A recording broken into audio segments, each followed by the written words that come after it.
A structure fire overnight in Reno leaves 9 people without a home. Kitsky Lane reopened this morning. We'll have all the latest information. Also this morning, 2 lightning-fueled fires continue to burn this morning. We have the very latest containment numbers for you. And the president is expected in the biggest little city today, but that's not the only political powerhouse expected in our region this week. We're going to have these stories and more coming up for you on this Monday, July 23rd, 2012. You're watching News 4 Today in high definition.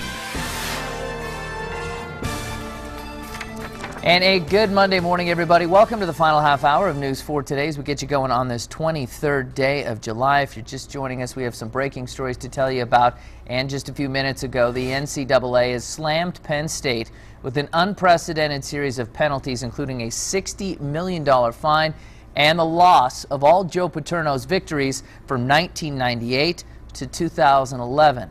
This all comes, of course, in the wake of the Jerry Sandusky child sexual abuse scandal. Other sanctions include a 4-year ban on bowl games and the loss of 20 scholarships per year for 4 years. Sandusky was found guilty in June on 45 counts of sexually abusing young boys. We're going to have much more on this coming up on the Today Show a little later this morning. And in a story we've been following for you all morning long, a fire broke out overnight in a Reno mobile home park. Dina Kupfer joins us now live from Kitsky Lane with the very latest details. It sounds like things, at least the road is opening up there at Kitsky. That's right, Bill. Just about 10 minutes ago, Kitsky Lane between Grove Street and Gentry Way reopened after a structure fire was blocking the roadways because of the fire crews that needed to get into this mobile home park overnight. Now, Battalion Chief with Reno Fire Department, Tim Spencer, tells me that just after 3 o'clock, the call came in to the Reno Fire Department. When they arrived on scene, one of these units was completely engulfed in flames. The call initially came in as a tree on fire, and the Reno Police Department responded first. But once fire crews arrived, they realized that the fire had spread to this mobile home and it has been completely destroyed because of the fire. There's also some minor damages done to the mobile home behind this one as well. So a total of 9 people have been affected by the fire overnight. In that first mobile home that was completely destroyed, there were 4 people living in it, 3 children and a mother. Fortunately, all of those people were able to get out safely. However, we are told that there was a small dog inside of that home, and that animal has not been accounted for this morning. Now, in the second trailer, there were 3 adults and 2 children. All 5 of those people were also able to get out safely. I'm told that Reno investigators are currently looking inside of that mobile home to determine whether or not the family can go back inside and take over that home once again. But at least 9 people again were displaced overnight. Fortunately, no injuries were reported. 2 trucks and 4 engines responded, and they were able to maintain the fire to just those 2 units. You can see these homes are very close together, but luckily there weren't any strong winds overnight that would carry these flames to the surrounding homes. We have also been told that the cause remains under investigation as fire investigators continue to look through the rubble and determine exactly where the fire started. But Fire Chief Spencer, Battalion Chief Spencer rather, did tell me that inside of that unit that's completely destroyed looks very bad and charred. A lot of items they have to go through, so determining a cause of this fire may take a little while, but we will of course bring you the very latest as details become available. But again, Kitsky Lane back open if you need to come through this area this morning.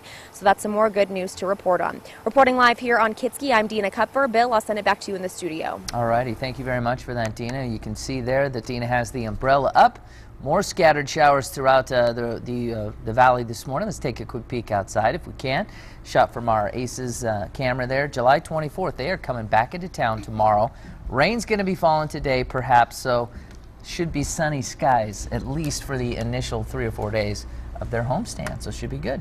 That's right. Unfortunately, the president might not have the sunny weather today, but you know, maybe he'll enjoy the cool down. We have had a heat wave across much of the nation where he's been traveling and moving around, so yeah, maybe a nice little relief for him. President and Mitt Romney in town today, so Reno is definitely going to be taking center stage as far as presidential politics are concerned the next couple days at least.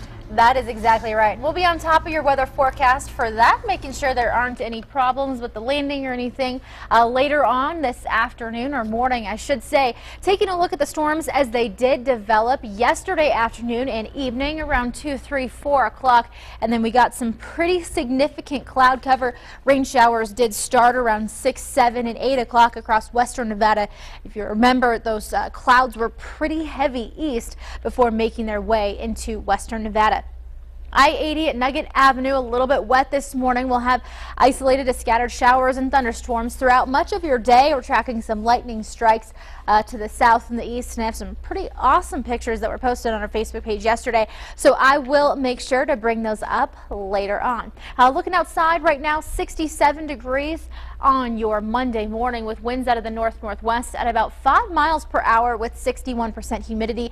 Low 50s right now at Truckee, so a pretty warm morning in the Valley and the Sierra. Close to 70 at Lovelock and 65 at Winnemucca. Some pretty heavy showers moving across Carson City, Minden, and Gardnerville right now. Pretty heavy across I-80 and north to the east around Pyramid Lake earlier this morning. But for the most part, across western Nevada, isolated to scattered showers. That's going to be your weather picture throughout the day as a trough of low pressure works its way to the north and the east. And then later on this afternoon, we'll have some instability and heat-driven thunderstorms in your forecast. So trace of precipitation yesterday, 98 was the high there, 4 degrees above the average. 96 and 64 at Reno, 90 and 56 at Stead, and 87 and 60 at Virginia City. So again, a pretty wet day across the Truckee Meadows with wind to about 30 miles per hour. Pretty breezy this afternoon and evening. Also, lightning continues, maybe even some small hail and gustier wind at times. So tomorrow we'll dry it out with upper 90s continuing Wednesday as well. And then Thursday through your weekend, we'll have partly sunny skies with mid 90s and 60s at night. Bill? All righty, speaking of the fires and the smoke and the lightning, thank you, Jen. Lightning strikes across our region sparked a number of small fires yesterday, left the area smelling like wildfires. So far, we've been pretty lucky, though. We have also had some rain, keeping those fires from becoming much of a problem. In the Reno Sparks vicinity, there were not any major brush fires. However, there are some reports on Sierra Front's website of fires burning northeast of Sparks near Bascoven Road, but dispatchers couldn't provide us with any more information on that particular fire. However, in Douglas County, a little bit of a different story. 2 large fires are burning, at least 1 large fire near Gardnerville. It's called the Springs Fire. It's burning in the Fish Springs area. The second fire is called the Divide Fire. Both fires sparked by lightning yesterday afternoon. The Springs Fire is the largest of the 2. It started about 2:30 yesterday afternoon. You may have seen the smoke coming off the hillside southeast of Carson City if you were coming home from the golf tournament in South Lake. According to Sierra Front Dispatch, the fire is burning about 1,000 acres. Fire crews say there is still no containment on that fire. The smaller Divide Fire, that's burning about 30 to 50 acres. Fire crews say that the fire is about 60 to 70% contained. They say at one point there was the potential of structures being threatened, but that threat has been called off. District Fire Chief Todd Carlini says they can only hope the weather will keep cooperating. You know, when you have a cell move through, an active storm cell move through, it creates its own weather within the weather that you're dealing with, so it makes the fires a little bit unpredictable. Important to note, both of these fires burning on BLM land. The Springs Fire is the largest concern. That's the 1,000-acre fire. Crews will continue working that to try and get a better handle on containing it. All right, let's check in on your roadways on this Monday morning. Folks returning to work, let's see how the traffic is shaping up. We have Mike Edgel on the phone. Good morning to you, Mike. Good morning, Bill. The Monday morning commute is starting out very well. It's going to be a little wet this morning, so just be a little bit careful if you're going to be driving around because the road should be a little slick. However, that's going to change a little bit later on this morning when the President does land. As part of the requirements, when the President does land, we do have to shut down a lot of the roads, so it's going to be a little bit delayed this morning if you're going to be out and about around 11 o'clock when the President takes off from the airport, and then again when he comes back to the airport from his conference. So traffic is going to be a little bit delayed at that time, so you may want to find an alternate around right around the airport, somewhere in that area. Very good. Thank you so much for that, Mike. And we are right in the middle of summer. And, of course, construction continues in the Reno Sparks area. With that said, starting today, the Neal exit south on U.S. Highway 395 is closed due to construction. Nevada Highway Patrol is recommending commuters use the South Virginia or Moana exits. And as Trooper Mike Edgel was just saying, of course, President Barack Obama making another stop in the biggest little city later this morning. President expected to deliver remarks at the 113th Annual Convention of the Veterans of Foreign Wars. The event is not open to the public, but tomorrow, Republican presidential candidate Mitt Romney also speaking at this particular conference. He is going to be in tomorrow and plans to speak at the VFW convention as well. President Barack Obama was in Aurora, Colorado yesterday, where he wrapped up his speech just before he was honoring those who were killed in Friday's tragic theater shooting in Aurora. He also met with some of the families at the University of Colorado Hospital, where 23 people injured in that massacre are still being treated. 10 of them remain hospitalized this morning. And still to come on News 4 today, Jay Gray is going to talk to us this morning, taking a look at some of the memorials around Colorado yesterday following that tragedy in Aurora. Well, U.S. stocks are opening sharply lower as fear surges over the European debt crisis. Let's find out how we were looking. Remember, we took a bit of a tumble on Friday as well. We have our financial planner, John Sanchez, joining us on the phone. 10 minutes into the ballgame. How are we looking, John? A little bit on the weak side, my friend. A little bit on the weak side. Down 215 points on the Dow, 1.68% loss, 2.25% decline on the Nasdaq bill, and down 1.64%, or about 23 points on the S&P 500. Here's what's happened. Been a very important weekend. Now, it started on Friday. Like you said, we suffered a 121-point loss on the Dow Jones Industrial Average on Friday. What really got to the markets on Friday, a major Spanish region by the name of Valencia said, look, we're out of money. We need help from the mothership, meaning the Spanish government.